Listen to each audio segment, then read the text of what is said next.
Pour aller jardiner, Vincent doit monter au 2e étage de son immeuble. C'est sur les toits que se trouve son petit potager, où poussent quelques haricots et des radis. Ça s'inscrit dans une tendance, on va dire, un peu plus moderne. Aujourd'hui, on veut avoir des habitations qui sont entourées de nature. Et ouais, c'est vrai que ça fait beaucoup de bien au moral. Et puis, ouais, c'est un petit mélange entre campagne et ville, quoi. En dessous des plants, 40 cm de terre suffisent à faire pousser tomates, poivrons ou encore brocolis.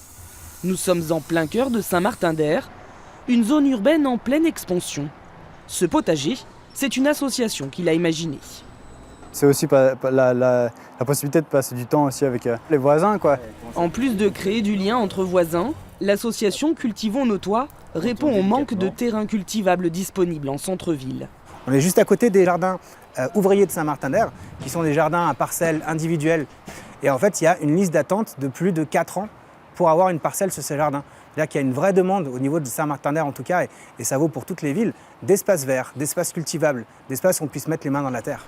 Pour le moment, seuls 2 toits potagers de l'association sont en fonctionnement dans l'agglomération grenobloise, mais le potentiel est énorme.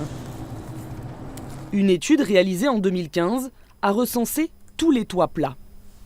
On voit que si jamais il avait été pris à cœur vraiment de végétaliser ces surfaces-là, on aurait actuellement 197 hectares de potagers à destination d'habitants. C'est surtout un argument pour nous, pour aller voir les constructeurs immobiliers et leur dire que vous avez vu, si vous aviez eu ça à cœur à ce moment-là, on aurait maintenant cette quantité-là d'hectares cultivables. Prochain projet pour l'association, investir les toits d'un parking du quartier Flaubert pour y installer un restaurant-bar et son potager bio. Ouh, ça s'est cassé la gueule.